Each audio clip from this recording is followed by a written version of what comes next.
You. Her voice dropped to almost nothing. Why are you here?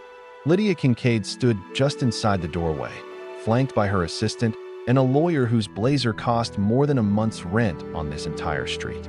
Her eyes moved from the cracked walls to the dusty counter to the man standing in the middle of it all, grease on his hands, a wrench still gripped tight, like she'd caught him mid-sentence. Damon Greer hadn't seen her in 3 weeks. Not since she'd signed his termination letter in a room full of 30 people without once looking up. He set the wrench down slowly. Yeah, he said, it's me. If you've ever been knocked all the way down and had to find a reason to get back up anyway, stay with this one. Subscribe before we go any further, because you will not believe where this ends. Nobody had warned Damon that this town would smell like salt, old wood, and something faintly sweet he couldn't name. He'd driven through the night with his daughter Tessa asleep in the back seat, her breath fogging the glass in slow, steady clouds. He hadn't told her exactly where they were going, just that they were starting somewhere new. She accepted that the way kids do, not because they understood, but because they trusted the person driving. The old bakery sat wedged between a hardware store and a shuttered gift shop. The sign above the door was hand-painted, the letters faded to pale rose, the apostrophe worn away completely. Rosalie's Oven, it read, in peeling cursive. Damon stood on the sidewalk the morning he got the keys and just looked at it. A crack ran diagonally across the front window. The flower boxes were empty. The door stuck, and he had to put his shoulder into it before it gave. Inside smelled like dust, old sugar, and underneath that, something warmer. Like bread that hadn't been baked in years but had soaked so deep into the walls it never fully left. Tessa walked in behind him, turned a slow circle, arms out at her sides, and looked at her father dead serious. Dad, this place looks like a haunted house. He crouched down to her level. Then we'll just have to deal with the ghosts. She thought about it, nodded, like it was a perfectly reasonable plan. That was the first time he'd smiled in 3 weeks. He spent the next 2 days making a list. A leaking pipe, a dead heating element in the oven, floorboards that flexed dangerously underfoot, an electrical panel humming at a pitch that meant trouble. It was more than he'd expected and less than it could have been. 9 years as a quality control manager had taught him one thing above everything else. Find the floor of a problem before you decide whether you can stand on it. 9 years at Kincaid Foods. 9 years of filing safety reports in triplicate, of pushing back when a batch didn't clear inspection, of being called difficult, then valuable, then, in a conference room, in front of everyone he'd worked beside for nearly a decade, being called the reason a major product launch had failed. Lydia Kincaid had signed that termination letter herself. She hadn't looked at him once. He didn't cry that day. He went home, made dinner, helped Tessa with her spelling words, and sat alone in the kitchen until 2 in the morning, staring at the wall. 3 weeks of rejections followed. A recruiter who called back once, then never again. Word travels. It always does. Buying this bakery hadn't been some carefully reasoned decision. It was simply the only door still open. He was on his back under the sink, wrestling a corroded pipe joint, when he heard the front door open. He assumed it was Tessa. Hand me the blue-handled wrench, will you? No answer. Just footsteps, more than one said, and a silence that didn't belong to a child. He pulled himself out. Lydia Kincaid was standing in the middle of his bakery, lawyer on one side, assistant on the other, wearing the exact same unreadable expression she'd worn the day she fired him. I didn't know you were the buyer, she said. Even professional. The voice she used for board meetings and press releases and termination letters. Apparently not, Damon said. The lawyer stepped in with practiced smoothness. Kincaid Foods had been in talks to acquire the block as part of a coastal expansion, this building specifically, and if Damon hadn't known that when he bought it, there were options worth discussing. A fair offer, a clean exit. He'd walk away with a return on his money. Damon let him finish. Then he looked straight past the lawyer, at Lydia. I'm not selling, he said. I'm opening a bakery. Something flickered across her face. Not quite surprise, not quite respect. She hadn't expected gratitude. She definitely hadn't expected this. Mr. Greer, she said, this building needs serious renovation. Permits alone could take months. You'd be competing against businesses with our infrastructure behind them. I'm not saying that to discourage you. I'm saying it because it's the truth. He looked around at the empty shelves, the faded chalkboard, the crack in the window letting in a slanted bar of afternoon light. "I know what realistic looks like," he said. "I've been living in it for 3 weeks. I'm staying anyway." She studied him a moment too long, said something quiet to her assistant, and walked out. That night, Damon sat on the floor beside Tessa's cot with his back against the wall, looking at his own hands in the dim light. Grease still lived in the creases of his knuckles even after washing. These were the hands that wrote every safety report, that flagged every compromised batch, that typed the warnings nobody bothered to read.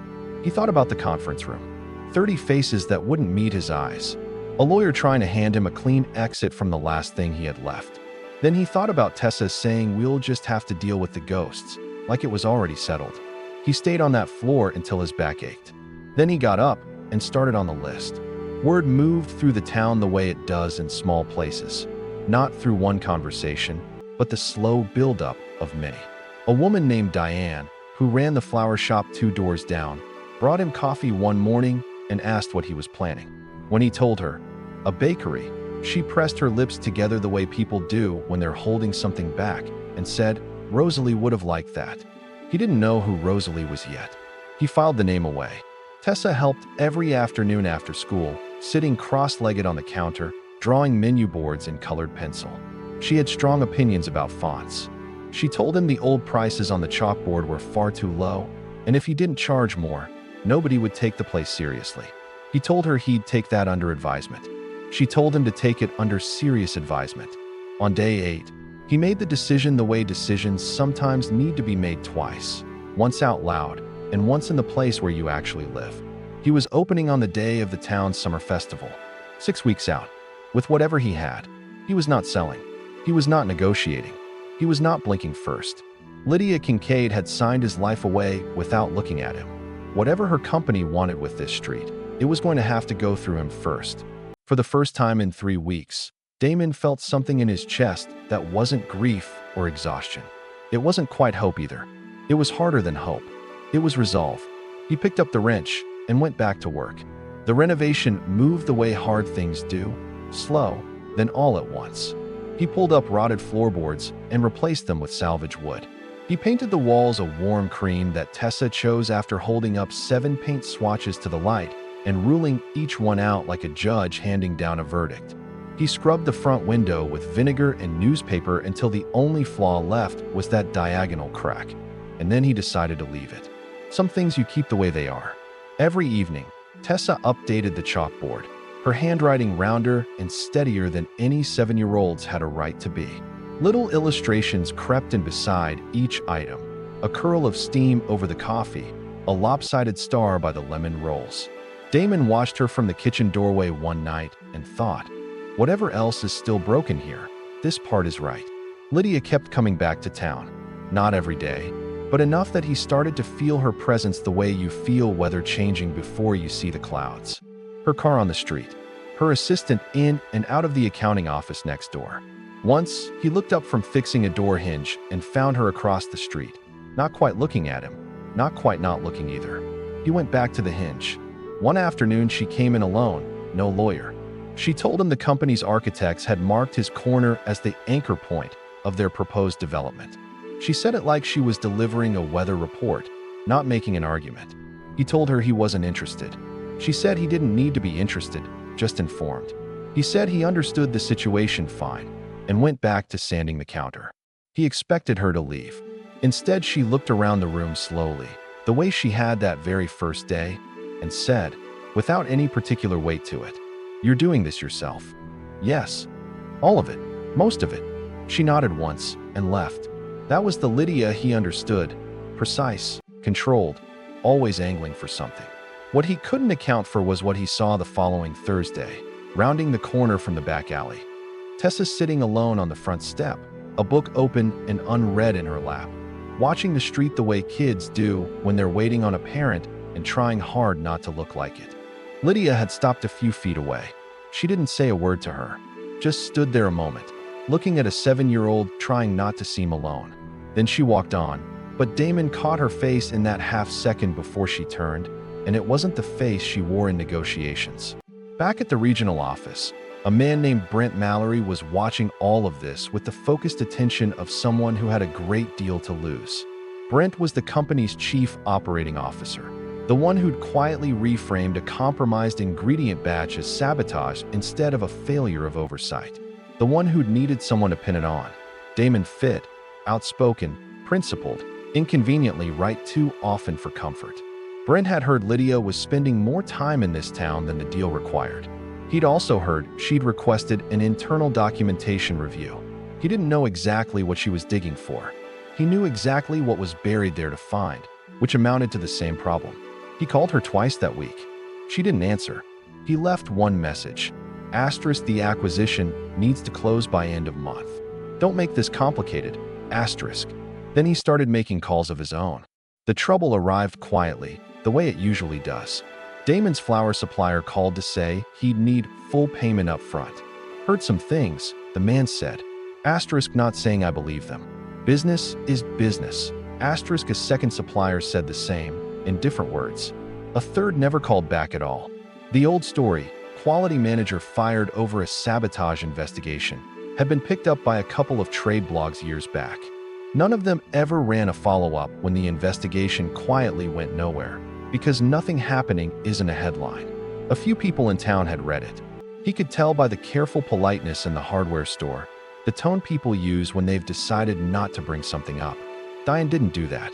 She told him straight she'd read the article, and she'd also read every review this bakery had ever gotten. And taken together, those two things told her everything she needed to know. In week 3, clearing out the back storage, Damon found a tin box wedged behind a shelf. Inside were index cards and handwriting so small and exact it looked typed. Recipes dated back decades. Apple crumble, honey cinnamon rolls, brown butter bread, lemon rolls, with a note at the bottom. Asterisk, don't skip the zest. It's the whole point. Asterisk. Underneath the cards was an unsealed letter addressed to no one. From Rosalie Finch. She'd written it after being approached, again, about selling. Wanted to remember why she kept saying no. The bakery was where the school teacher stopped before class every morning.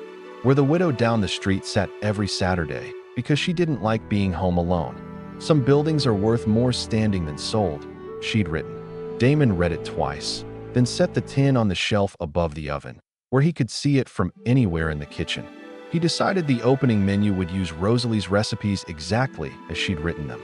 The first test bake was a disaster. He'd overcorrected the oven's temperature, and by the time the smell turned from warm to wrong, the lemon rolls were already gone. The smoke alarm was still shrieking when Lydia walked in and found him waving a dish towel at the ceiling, flour on his jaw. She didn't say anything at first. She noticed the tin box, the recipe cards scattered across the counter. Tessa ran in, grabbed her father's arm, and studied the burnt pan like a judge reviewing evidence. Dad, don't quit. Miss Rosalie probably burned stuff too, Damon said. Probably. Tessa turned, noticed Lydia in the doorway, and looked at her with the blunt curiosity only a child can get away with. Do you know how to fix an oven? I don't, Lydia admitted. Tessa accepted that instantly and turned back to help her father figure out the temperature. Lydia stood watching the two of them work through the failure together, like a problem to solve, not something to mourn. Something behind her eyes shifted, quiet and involuntary. That's when the shelf on the side wall tilted forward. Tessa was standing right underneath it. Lydia moved before she'd even decided to. 3 steps, and she pulled Tessa back by the shoulder just as the shelf caught on its lower mount and stopped short of collapsing. A jar hit the floor and didn't break. The shelf's edge caught Lydia's palm on the way, leaving a thin red line across it. Tessa studied the cut with total seriousness, disappeared, and came back with a first aid kit covered in cartoons. She picked a star-shaped bandage without asking and pressed it carefully onto Lydia's palm. It's the good kind, she said. Doesn't sting. Lydia looked down at the bandage for a long moment, and Damon, watching from across the kitchen, saw something in her face that had nothing to do with boardrooms. A woman who clearly wasn't used to being taken care of by anyone, let alone a 7-year-old with a cartoon first aid kit. He didn't say anything about it, but the wall he'd been building since the day she walked in cracked, just slightly, and it was just as hard to ignore as the one in his front window. Lydia never told anyone what she was really looking for when she called for the internal audit. She framed it as routine. Nobody asked questions. That was the strange privilege of being CEO. People stopped questioning you, right up until it got dangerous. She started reading the files alone in her hotel room on a Tuesday night. Told herself it was good governance. The first anomaly was small, a signature on a supplier form under Damon's name, in handwriting that didn't match his file. She almost skipped past it. She didn't. She pulled the batch approval chain and found a gap. An email thread missing 2 messages, both deleted the same afternoon, both routed through Brent Mallory's access. By midnight, the picture on her desk was one she hadn't been ready for. A quality manager who'd flagged a compromised batch 3 times in writing, whose warnings had been systematically erased, then handed to the board, and to her, as the man responsible for the failure instead of the one who tried to stop it. The termination letter she'd signed had been built backward, starting from a conclusion and reverse engineering the evidence to fit. She sat with that for a long time, thought about the conference room, about sliding a letter across a table to a man who never once looked away, even when she wouldn't, about Brent's voicemail, "Don't make this complicated," and understood exactly why he'd said it. She could close the file. That was the skill that got her this far. Decide and move forward. If she closed it, Brent would keep pushing the acquisition through. The bakery would become a footnote in a development plan, and everything would proceed exactly as planned. She understood precisely what that choice would cost. She sat with that understanding until she was sure of it. Then she called her personal attorney, not the company's legal team, her own. Damon knew none of this. What he knew was that, for weeks before the festival, a suspension notice appeared on his door, an anonymous complaint about unpermitted structural work. The modifications were floorboards and shelf brackets that never needed a permit in the first place. Someone had filed it purely to cause delay. The bank called that same afternoon. Suddenly, they needed additional assurances given recent developments in his credit profile. The loan officer couldn't say what developments, specifically. Damon hung up and stood in the kitchen. Someone had made calls, and there was only one person with both the motive and the reach to make them. He thought about Lydia, about the supplier account that had mysteriously cleared, about her pulling Tessa back from that falling shelf, about her face when the star-shaped bandage went on. He turned it all over, looking for the other side of it. Then he thought about the conference room again. 30 faces. A letter slid across a table. 9 years, gone in a paragraph. When she showed up alone that evening, no assistant, no folder held out in front of her like a shield. He'd already been sitting with all of it for 6 hours. She started to explain she'd heard about the permit and was looking into it. He cut her off. Quietly, he didn't do anything loudly. Told her he wasn't interested in her looking into anything on his behalf. That he'd already learned what it cost when her company decided to manage a situation involving him.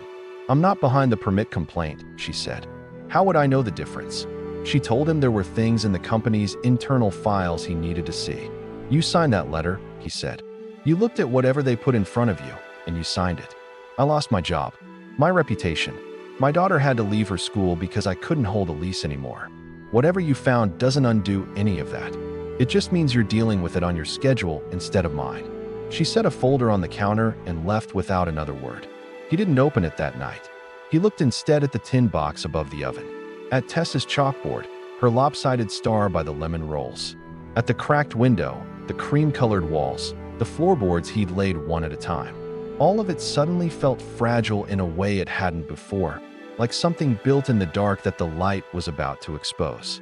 He found Tessa asleep at her homework table, chalk still loose in her hand. He thought about what she'd asked him 3 days earlier. "Dad, is the bakery going to open?" And how he'd said yes with more certainty than he actually had, because she was 7 and she needed to hear it. He sat down on the floor with his back against the door frame. The building settled around him the way old buildings do. He thought about everything he'd done right and how little it had protected him. This was the floor. He was already on it. The only real question left was whether he could get up from here again. Across town, Lydia sat in her parked car, engine off, watching the faint glow from the bakery's back window. Brent's number sat open on her phone. One call, and this would be over quickly. An internal matter, handled quietly. Nobody outside the company any wiser. Damon would probably lose the bakery. He'd survived losing things before. That's what she told herself. Then she thought about a 7-year-old pressing a star-shaped bandage onto her palm, like the wound mattered regardless of who was carrying it. About Damon's voice that night, not angry, just worn down by systems that kept failing him, and still standing anyway. About the email he'd sent 3 times, warning about a batch that could have hurt real people who would never know his name.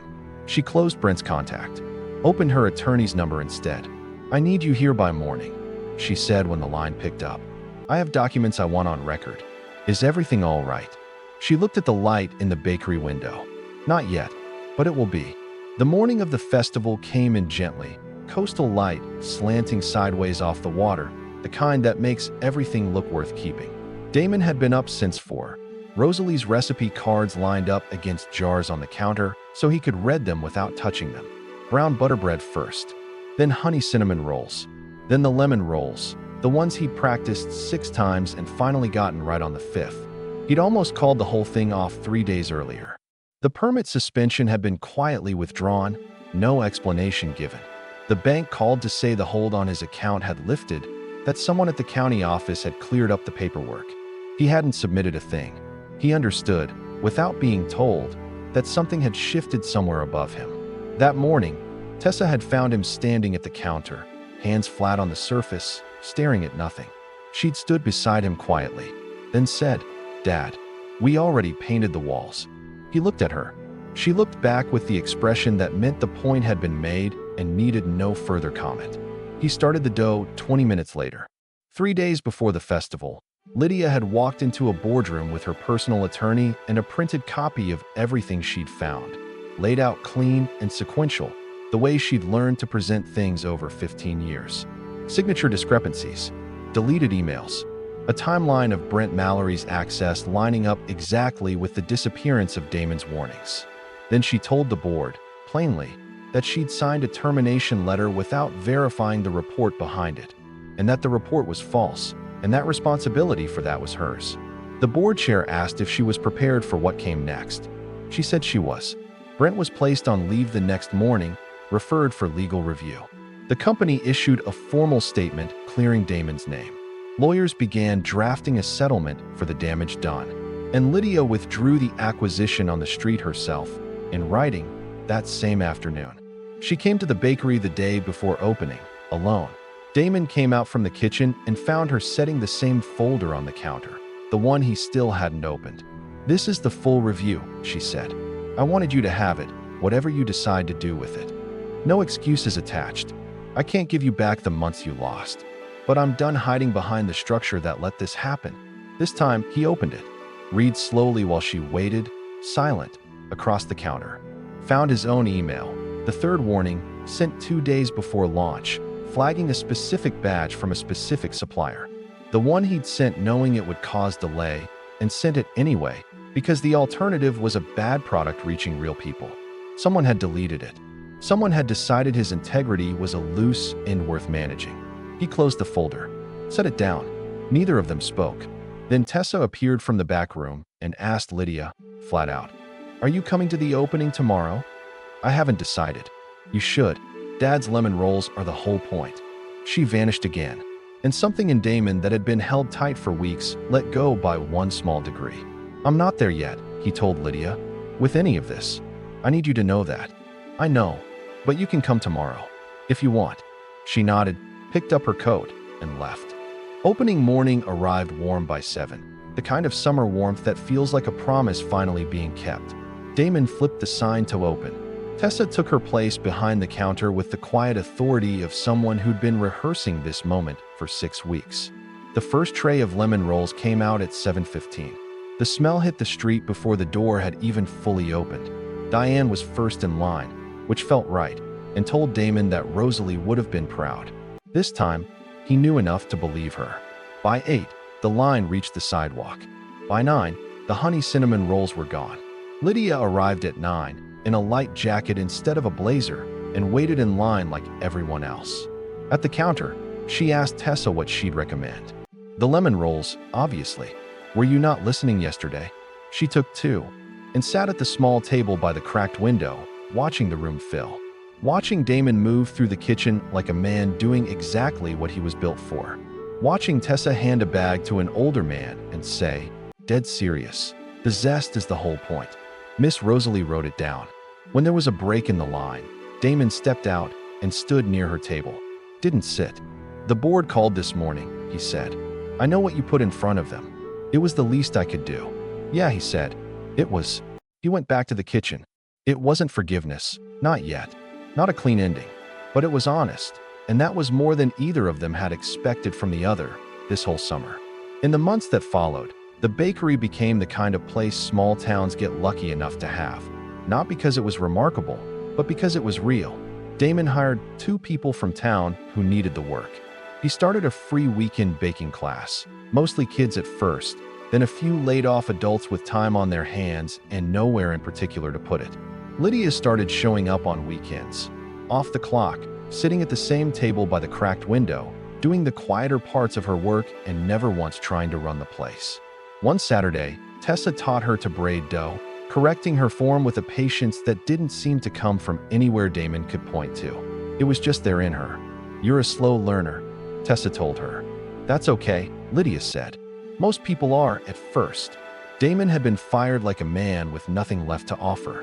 And out of the ruins of that, he'd built something that smelled like brown butter and old wood and salt air. Something with a crack in the front window, a tin of recipes above the stove, and a 7-year-old behind the counter who knew, before anyone else did, that the whole point was the zest. Your dignity was never in the job title. It was never in a performance review, or a termination letter, or somebody else's signature on a decision made without enough of the truth. It lives in what you build when everything else gets taken from you. In the work you do at 4 in the morning when nobody's watching. In how you answer your kid when she asks if it's all going to be okay. Damon told her yes. And eventually, it was. If this one stayed with you, if you've ever been underestimated, let go, or had to start completely over, this channel is built for people exactly like you. Subscribe now, because the next story is even harder to walk away from.